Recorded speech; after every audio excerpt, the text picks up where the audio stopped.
I am a co-founder of the organisation. We're a campaign fighting against sexual assault and misogyny in the live music scene. We do this through safe spaces, inclusion, education, and resources.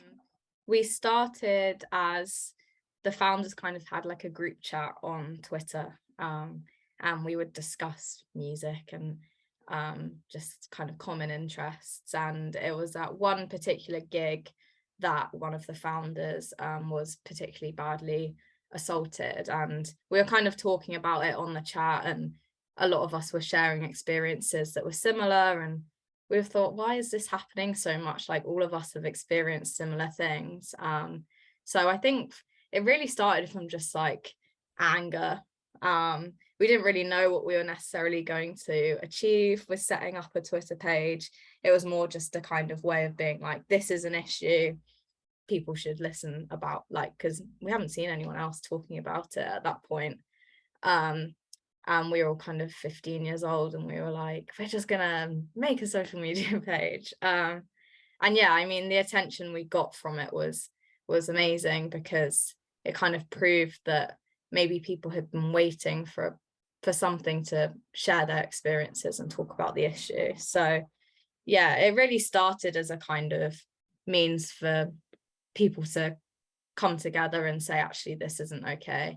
And then we developed more into a campaign that was actually kind of providing education and training and stuff like that. But that only came after the initial kind of outcry of, why is this happening?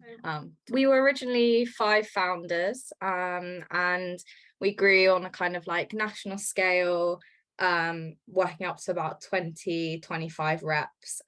There's now altogether 15 of us, and yeah, we've recently brought in some new reps. So we've had people who have been with us for 6 weeks and people that have been with us for 6 years. So it's a great mix of people. Yeah, so we kind of offer our services across like all genres of music, really, mainly gigs, but we've run workshops before, panel sessions, just kind of any venue that has the facilities to be able to kind of create itself as a safe space, we're interested in working with. So yeah, primarily music events, but we're very open to kind of expanding to other sorts of events. When I was in my 20s, I would have felt terrified going to a gig by myself. Yeah. And it was just like standard. You'd walk across a gig floor, and kind of hands would be on your ass, on your tits.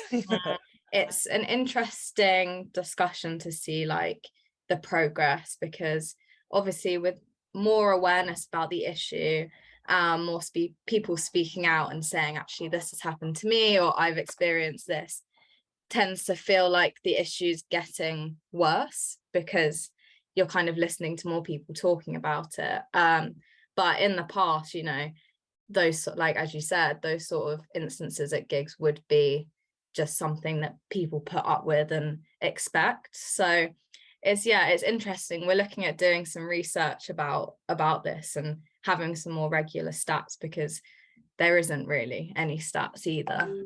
So I think, yeah, it would be great to have a wider view about the changes. I personally think that things are getting better. Obviously, there's a lot more safer spaces initiatives, and people are talking about the issue more and raising awareness, which in turn helps it hopefully decrease. But yeah, it's still incredibly common, which is why we're still here fighting it. Really, really pleased that you're coming along to Loud Women Fest. What kind of thing are you going to talk to us about, or what are you going to be doing at Loud Women Fest? I think it's just getting our message across. Obviously, a lot of the amazing people who go to Loud Women Fest might have heard of us before, might not have. So yeah, just kind of giving a bit of an idea about what we do, and also having hopefully some interactive activities. When we rep events, we often bring along a few activities for people to do, including kind of like things to do with what consent means to you, and just sharing experiences really. So I think that would be an amazing thing to tell everyone about and get people involved in. And just kind of explaining why the issue is so important and why we should still be taking note and doing everything we can, and encouraging people to kind of be active bystanders, understand the issue and help others basically. We've been doing a lot of kind of redistributing in the team. We've now got kind of like new roles, and we're going to be focusing on certain areas.